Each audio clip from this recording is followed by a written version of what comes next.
Hey everyone, I'm Cosmic and welcome to the Cloud. A few weeks ago, Nintendo announced Splatoon Raiders, what seems to be a single-player spin-off game within the Splatoon universe. The game's story will be centered around the members of Deep Cut, as well as a new player character, known simply as the Mechanic.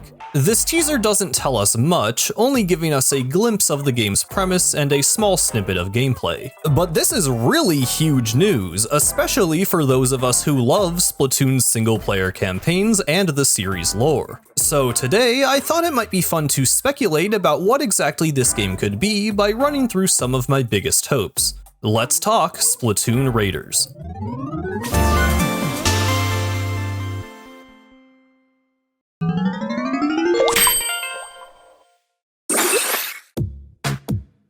The Splatoon series has always had a surprisingly varied approach to environment design. The Inkopolis and Splatsville hub areas use a relatively realistic approach, appearing as believable city blocks full of shops, public facilities, and tons of small details to make the world feel lived in and grounded. The multiplayer stages largely adhere to this philosophy as well, representing locations across Splatoon's surface world society. However, these maps frequently prioritize gameplay over aesthetics. In some cases, the balance is struck fairly well, but there are many examples of stages across the series that feel like video game levels first and believable environments second. And then there are the single-player environments. Outside of hub areas and ending sequences, these are very clearly designed around gameplay first and foremost, appearing as platforms floating over a void.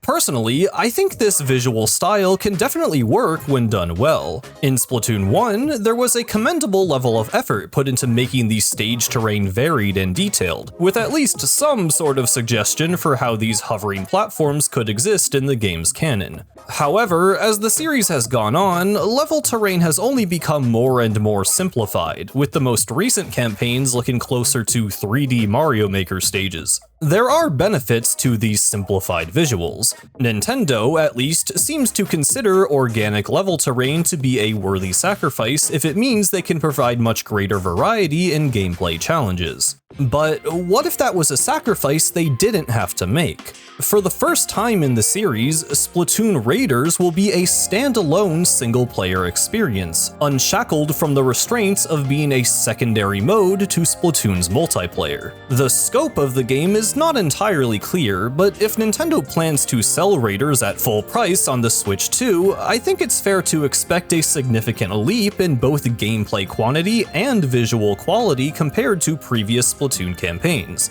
And this is important because the Splatoon series has always had tons of fascinating lore and world-building details, but as the games rarely provide opportunities to explore the world freely, these details often have to be told rather than shown. Splatoon Raiders presents an exciting possibility. It could allow us to traverse a segment of Splatoon's world that is more fully realized. The small snippet of gameplay we see in the teaser video, as well as some of the promotional images, show us a naturalistic environment, with flora, structures, and objects that together create a believable setting.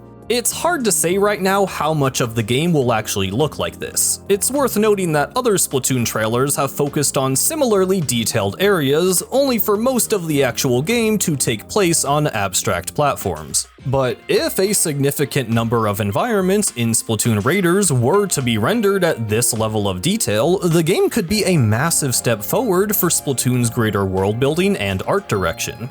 Not only would a more fleshed out world improve the sense of immersion provided by the game, but it could also lead to some interesting gameplay interactions. For example, the Splatoon 1 sunken scrolls are really cool because they are in-universe documents from both Inkling and Octarian civilization. But within the game's levels, they're entirely devoid of context. We just get them from generic crates hidden in each stage. I have personally always thought that this kind of lore would be more effective if it were supported by environmental storytelling. Imagine, rather than finding a scroll in a nondescript crate, we find it in a workshop littered with books and documents, maps and posters. Or we find one in a cave, next to the remains of a campfire, a broken down tent, and a journal with torn out pages. These secret areas could be littered with additional details that might give us some hints about the creators of the scrolls and what led them to record the information they did. And it doesn't have to stop at scrolls. Maybe we could collect some unique objects, weapons, or clothing, further tying the gameplay to the story, characters, and setting.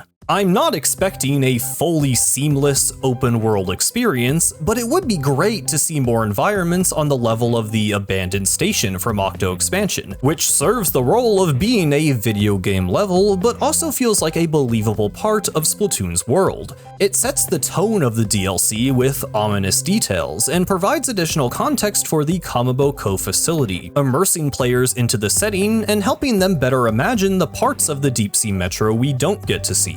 Even if the environments in Raiders don't serve as direct extensions of specific pieces of lore, I really hope the developers will take advantage of the game's greater resources and the Switch 2's higher fidelity to make conscious storytelling decisions through the design of the game world. We've seen this done across the hub worlds, many of the series' multiplayer stages, and certain areas in the campaigns, especially Octo Expansion and Alterna, so I have faith that this isn't a completely outlandish thing to hope for, though I am trying to stay cautiously optimistic.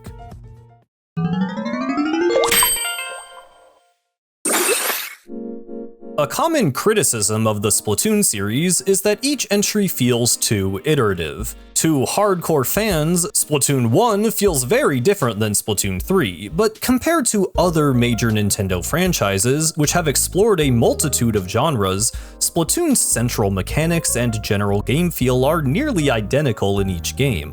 The same is true for Splatoon's single-player campaigns. While the mission structure and level design have changed over the past decade, the movement physics and basic abilities of the player character have not, for the most part.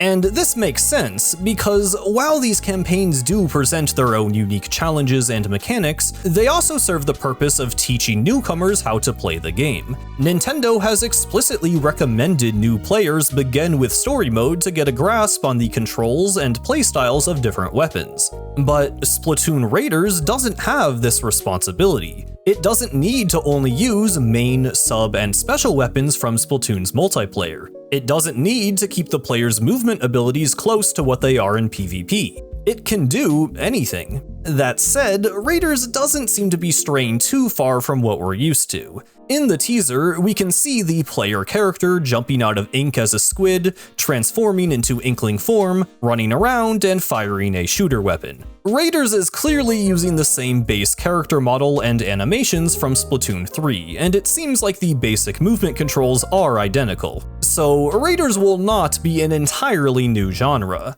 It may feature a unique gameplay style, similar to how Side Order applied mechanics from the roguelite genre, but it will still be a third-person shooter with various combat and platforming mechanics. With that in mind, how could Raiders differentiate itself from other Splatoon titles? Well, I have a few ideas. First, I believe this game will introduce some new basic actions. In a post on the Splatoon Twitter account, Nintendo specifically calls attention to the mechanic's ink tank. If we look closely at the can connected to the tank, we can actually see a second makeshift splatter shot inside, just like the one the character is holding in their hands. This might mean we will have the ability to carry multiple main weapons, with one equipped and the others stored in an inventory. Being able to swap between different weapons at will is something I've wanted to see the series try again, after Octo Canyon made minimal use of it in its hub areas, so that could be really interesting. Considering the makeshift look of the weapons, the existence of multiple copies, and the protagonist's background as a mechanic, we may even be able to craft weapons in this game. Perhaps this could involve collecting items scattered across the world, which would allow us to enhance our weapons in unique ways. I'm less confident about the purpose of this propeller, but it's possible that it might act like a radar or metal detector, spinning and lighting up when materials can be found nearby to salvage. I could see this working a bit like Alterna's loot anchors mixed with Side Order's color chips. Explore the world for secrets and use what you find to power up your arsenal. I might be totally off base with these assumptions, but I do think the presence of this special ink tank, along with the footage we see, suggests there will be an emphasis on overworld exploration of some kind. But if that's the case, what exactly will we be exploring? In the teaser, we get a bird's eye view of a group of landmasses. According to Deep Cut, these are the Spiralite Islands, which seem to be the setting of the entire game. It looks like each island will contain its own distinct biome, ranging from tropical sands and trees, to volcanic rock, to icy glaciers. It's difficult to get a sense of the scale of this area. At a glance, the Spiralite Islands look reminiscent of the segmented hub worlds of previous Splatoon games, especially the Alterna sites. However, I think it's likely that this game will break free from many conventions of the Splatoon series, including the typical linear progression from one area to the next. There are a few reasons I think this might be the case. To start, much of the trailer and some of the promotional screenshots feature this floating raft, which appears to be a kind of home base for Deep Cut and the mechanic. And notably, it looks very empty. There's just a big platform with nothing on it. My guess is that we will be upgrading this base throughout the game, unlocking new facilities and features as we make progress across the islands. And I feel like it would be somewhat redundant to have this kind of central base if the islands themselves were also just going to serve as hub worlds. So my prediction and my hope is that a significant amount of Raiders' core gameplay loop will take place on the islands themselves, rather than in linear obstacle courses, as has been the case for every campaign prior. Island exploration could include activities such as resource collection, as I mentioned previously, as well as platforming and even combat. Were this to be the case, I would expect each island to be much bigger than any explorable area previously seen in the series, filled with interesting landmarks and challenges. This is also where the mechanics robot will likely come into play. We currently know very little about the robot, just that it walks alongside the mechanic as they explore, but based on its appearance, it's likely that we will be able to enter it and control it from the inside. The gun on its side suggests it could be used to shoot enemies, perhaps in a similar manner to the crab tank from Splatoon 3. Another possibility is that we may be able to use the robot for underwater exploration. Many fans have noted its submarine-like appearance, and of course, Inklings dissolve when submerged in water, so it would make sense that they would use a vehicle like this for that purpose. Though, the addition of water exploration naturally leads to the question of how the game will be structured. Will we be able to explore any island in any order, or will there be roadblocks that prevent us from reaching certain locations until we acquire an upgrade, or reach a certain point in the story? It's hard to say, though I'm personally hoping for a more open-ended approach, as that would be a refreshing direction for the series. That's about all of the gameplay speculation I can get out of what we see in the teaser. But what about the things we don't see? There is undoubtedly plenty of potential for a game focused on combat and exploration in a setting such as this, but that leaves out an important facet of Splatoon gameplay: platforming. Up to this point, Splatoon's single-player loop has largely been a back-and-forth mix of combat with enemies and movement around the level, with a variety of stage mechanics and special abilities built around those two core elements. Personally, I already felt that Splatoon 3's story mode had weaker platforming design than the games that preceded it, and Side Order seemed to intentionally de-emphasize platforming variety in favor of more in-depth combat mechanics. This is just my own opinion, but at this point, I would be pretty disappointed if Splatoon Raiders once again neglected Splatoon's platforming potential. I think designing unique platforming challenges is something the developers have struggled with as the series has gone on, due to the necessity of having the movement controls mirror those found in multiplayer. But now that Raiders is going to be its own game, I would like to see Nintendo expand the platforming in ways they couldn't have before. I would love to see a greater variety of movement options, like a forward dash, an enhanced Squid surge to fly upward,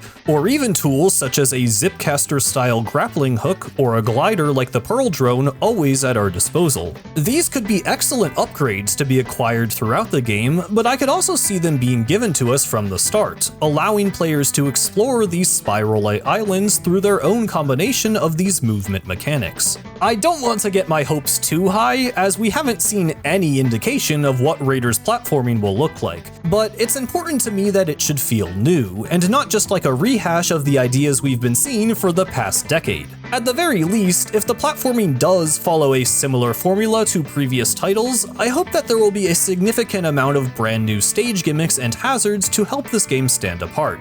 Until we get more details, it's impossible to predict exactly how Raiders will play, but these are the hopes I've outlined for the spin-off's gameplay.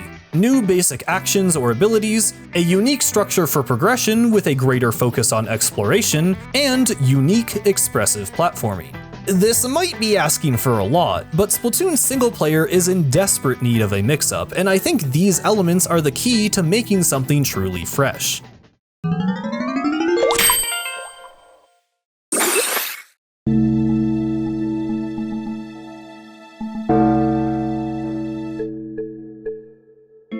I have always been fascinated by Splatoon's lore and world building, but when looking at the actual plot of each game, I would say the series has a kind of underwhelming history. Splatoon 1 did what it needed to do.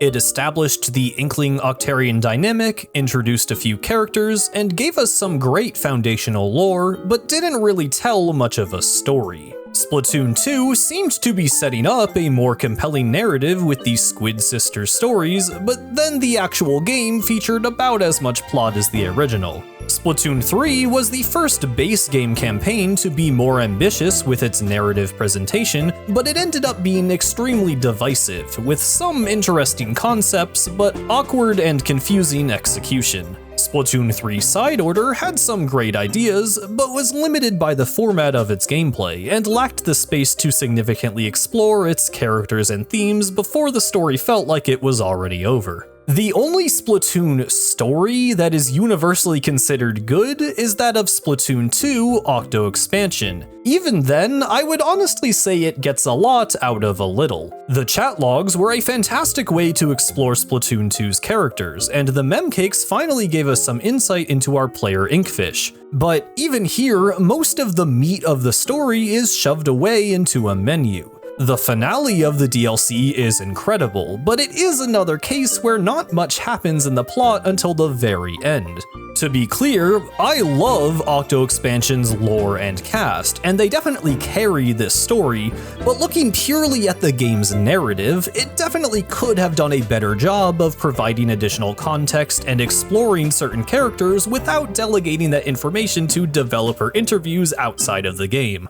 We don't know how ambitious Splatoon Raiders will be with its story, but once again, this is a standalone game and will likely have greater resources delegated to things like cutscenes, bits of lore, and major set pieces. The potential is there to tell the best, or at least the biggest, Splatoon story yet. With that said, I hope Nintendo is smart in how they scope this narrative. It is my opinion that Splatoon 3's story, Return of the Mammalians, suffered from trying to be too big, too all-encompassing, to the point that it spread its themes and characters thin.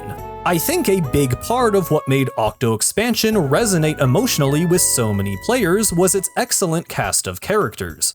Pearl, Marina, Cuttlefish, and even Isopadre don't just feel like tutorials for the DLC's gameplay, but genuine people who slowly grow closer to one another and to the player character 8 over the course of the game. 8 also has their own history and personality, shown through the thoughts they provide on Splatoon's world and the way they emote during the game's cutscenes. Giving them this sprinkle of extra depth made it possible to become invested in them and more engaged with the story as a whole. So, my number one hope for the story of Raiders is that it will have a character-driven narrative with a small cast. I'm sure we will meet some interesting NPCs and likely an antagonistic force as we explore these Spiralite Islands, but I want there to be a clear focus on the protagonist and the dynamic they share. Speaking of protagonist, let's talk about Deep Cut.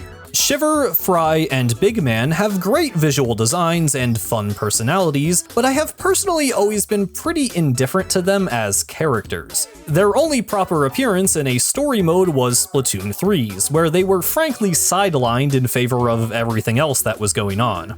But of course, I am perfectly open to giving Deep Cut a second chance. I want to like them as characters. I want to learn about their history, their relationships with one another, and importantly, their motivations in this particular story. I want Splatoon Raiders to really give us a reason to care about Deep Cut. Why did they travel to the Spiralite Islands? What exactly is the treasure they're looking for, and why do they need it? Along those lines, I really hope they have an actual dynamic with our player character. The mechanic seems to be yet another customizable inkfish, and I wouldn't be surprised if they're also a silent protagonist, but I really hope that, like 8, they manage to stand apart as their own character. Based on the premise of the story we have been given, it appears the mechanic ended up getting roped into this adventure, but I hope that doesn't mean they're just going to be going through the motions to save the day. It would be great if they actually had a personal reason to care about the mystery of the islands and for them to be affected by the events of the plot. Nintendo has described the mechanic as having a mysterious past, which might suggest they are just a blank slate for the player to project upon, but it also might mean we will actually delve into said mysteries and learn a bit about who they are. It's hard to say, but I'd like to be optimistic.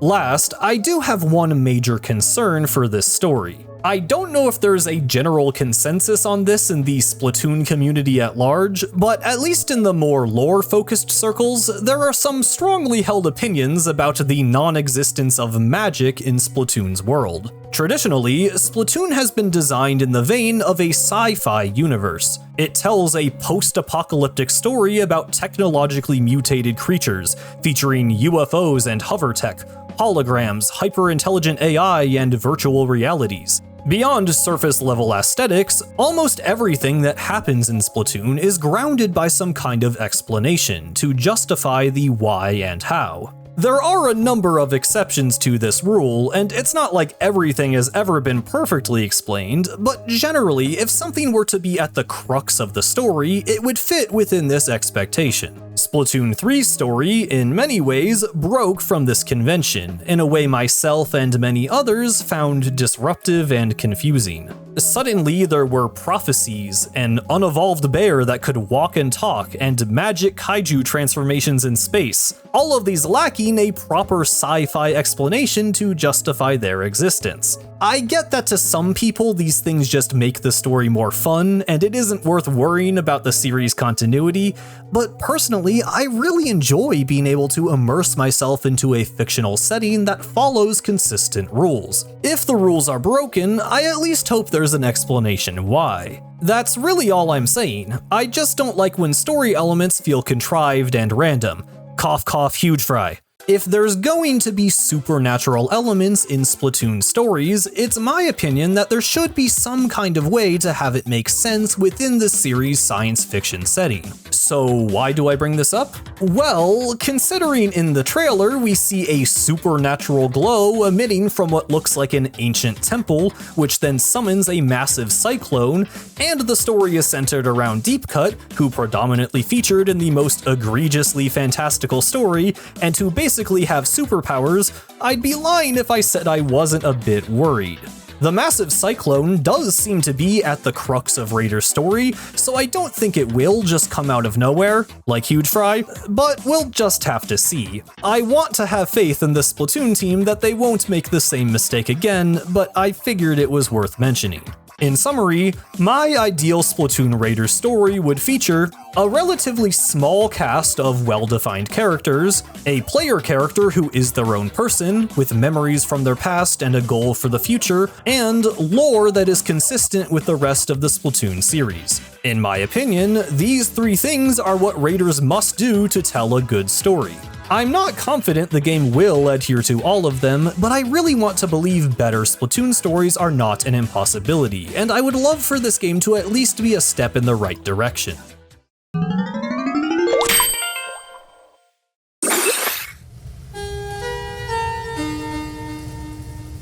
As I just said, I think one of my most important hopes for this story is a cast of well-rounded protagonists. However, something nearly as important is a genuinely compelling antagonist. Looking back at Splatoon's existing villains, I once again would describe them as a bit of a mixed bag. All of them do have some interesting facets, including believable motivations, interesting lore, and meaningful connections to other characters. But when it comes to their execution in the plot of their respective games, pretty much all of them leave something to be desired. One issue they all clearly share is their absence throughout most of the story.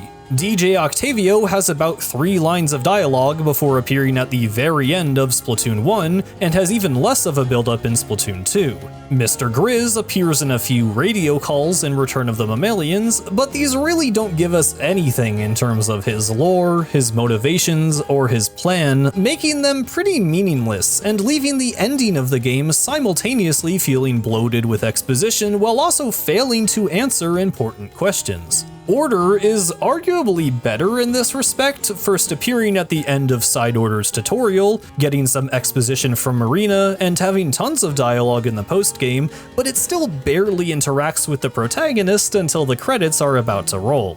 The Telephone, aka Commander Tartar, is widely considered to be the best antagonist in the series in terms of execution. From the beginning of the adventure, the Telephone is set up as a highly suspicious ally, with dialogue that is both humorous and vaguely ominous, and we check in with it after collecting each of the 4 Thangs. I wouldn't say the Telephone shines because of its role as a twist villain, though. Its impact mostly comes from its reintroduction as Commander Tartar at the very end of the game. The shock value of the Nil statue rising up out of Inkopolis Bay, the jarring shift in the Telephone's mannerisms, and the content of its speech instantly elevate Tartar to a whole new level that Splatoon's other antagonists just haven't managed to reach. I made a whole video about why this moment is so amazing, and it's probably how a lot of you found my channel, so I won't waste too much time explaining, but I don't think it would have hit anywhere near as hard if the Telephone hadn't established itself within the first 10 minutes of the game. In fact, this scene probably would have been even better if we had gotten more of the Telephone before the end.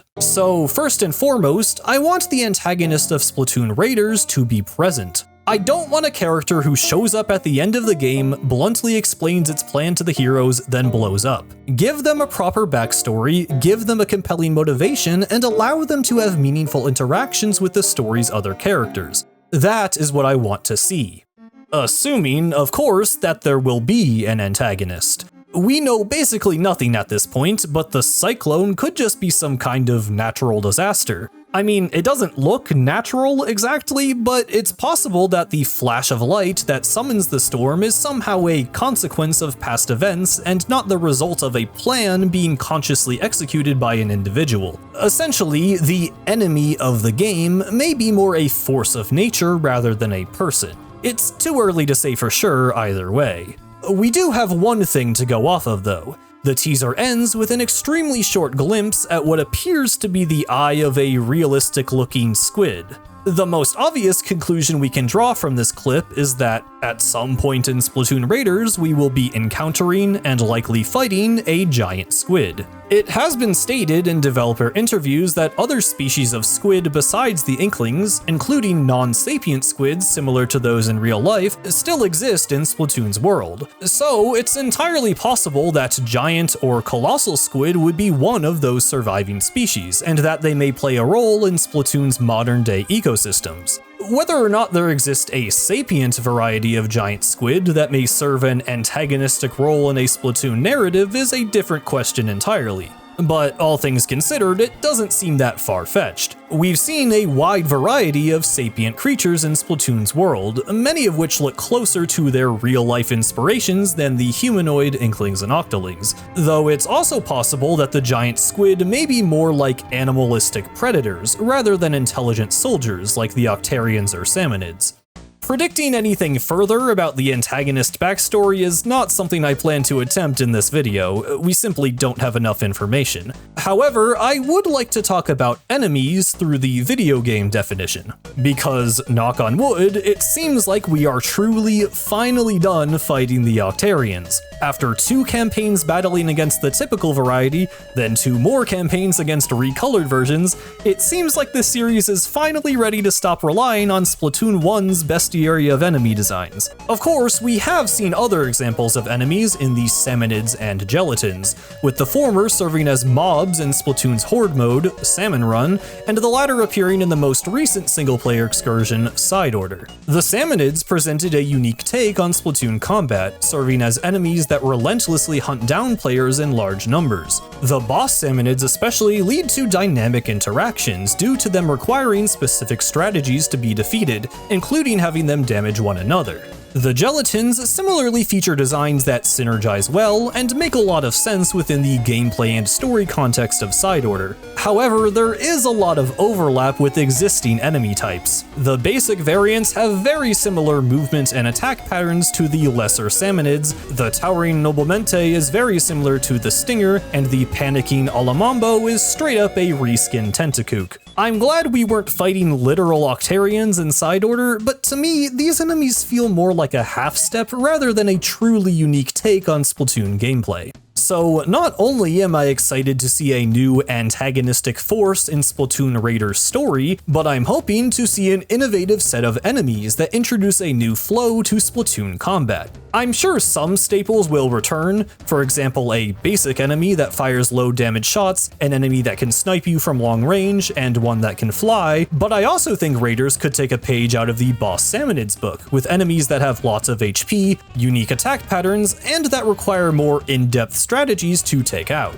Another idea is to incorporate more platforming into the flow of combat. Maybe there could be enemies similar to the Octo Stomp that require you to ink a surface and climb on top of them to reach a weak point, or ones like the Springing Spiccato that turn into springs you can bounce on to gain height. To be clear, I don't want these designs to be copied exactly, but it would be interesting to see a similar philosophy applied to the design of brand new foes. If Raiders is going to feature large open areas to explore, I think big enemies closer to mini-bosses would be a great fit and a nice change of pace. I'm also curious to see how the robot will come into play. I could see it automatically providing cover fire with its gun, similar to the way the Pearl Drone attacks, but I wonder if we might also be able to hop inside for manual control of its weapon. One last idea I wanted to share is incorporating unique abilities into boss design. It's honestly shocking to me that there was never a boss designed around the Zipcaster or Crab Tank, for example. The only instances we've seen of special weapons in boss fights are two of Octo Expansion's Octo Boss rematches and Side Order. With the Octo bosses, the idea works, but you can tell the bosses weren't created with the special in mind. The fights are okay, but I honestly think both rematches are worse than the original. And in Side Order, every special can be used on every boss, so the bosses aren't really designed around them beyond compensating for their massive damage. I don't know if bringing back special weapons in their current form would make sense for Raiders, as it isn't tied to a specific selection from multiplayer as past campaigns were. But as I mentioned earlier, I think gaining access to special moves that serve a similar purpose would be a good way to reward players for making progress through the game. Were this to be the case, I would love to see these unique attacks or movement options be built into the game's boss design. It could even work in a similar manner to classic Zelda games, where you're given a new tool or ability in a setting that cleverly teaches you how to use it, before testing your skills with a boss that requires use of the tool to defeat it. This is definitely more of a specific request, but I could see it working really well. To wrap up my thoughts from this section, story-wise, I want a Splatoon antagonist that is present throughout the story, has lore that anchors it into Splatoon's world, and has a compelling motivation and interesting interactions with other characters. In terms of gameplay, I hope to see a new selection of enemies that innovate on Splatoon's existing combat, and bosses that make use of special abilities for unique battles.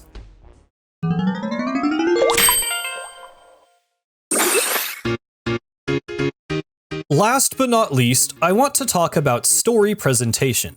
I mentioned at the start of this video that Splatoon has always had a problem with telling rather than showing. And while environmental storytelling would help a lot on the world building front, I also think this applies to the way Splatoon writes its characters. To be clear, I don't dislike the sunken scrolls, the chat logs, the memcakes, the alternologs, or even the dev diary. In fact, I really love reading every one of these. These are our greatest sources of Splatoon's world building. They contain great little bits of characterization, they provide development and growth, and they're bursting with charm. The issue isn't that these are walls of text tucked away in a menu. The issue is that there isn't much else besides them. The meat of every Splatoon story, nearly all the information that makes these narratives meaningful, is something that's entirely optional. And there is an element to this that I enjoy. I really like piecing together Splatoon's history with these scraps of information. I like that Pearl and Marina have a group chat where they text each other informally. But when you look at the quality of the writing in these missable pieces of lore and compare it to the writing of the main plot, I can't help but feel like Splatoon has the potential to be something so much more. I'm not saying Splatoon should become a 90-hour JRPG series, but I would love to see more actually happen throughout the game itself.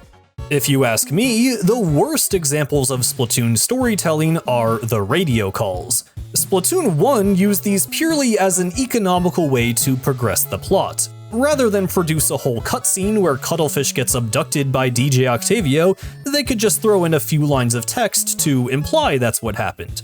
And in Splatoon 1, that was fair enough. Again, this game set up the foundation of Splatoon's world, but it wasn't very interested in telling its own story.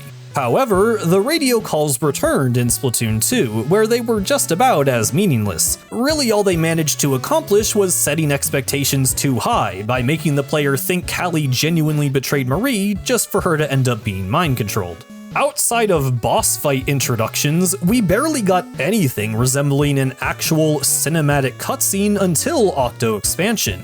And the difference is really noticeable. Right out of the gate, Octo Expansion feels so much more immersive and engaging due to the way the game presents itself. The abstract character creation screen immediately builds intrigue around 8's psyche. Sweeping shots of the deep-sea metro convey the vast expanse of the setting. The use of sound and lighting ground the player in the physicality of the space. It sounds simple, but I really think these additions change the experience of the game, especially in these opening minutes. Even Return of the Mammalians, for all the flack I give it, has some great camera work and animation. Octavio's introduction is perfectly in character, feeling playful but intimidating. Every scene with Deep Cut has some incredible posing, and even the cinematic shots of Mr. Grizz are really good from a technical standpoint. All the way up to Side Order, Splatoon's presentation has gotten better with every campaign. At least when it's there. Because, despite the obviously increased budget and greater narrative scope,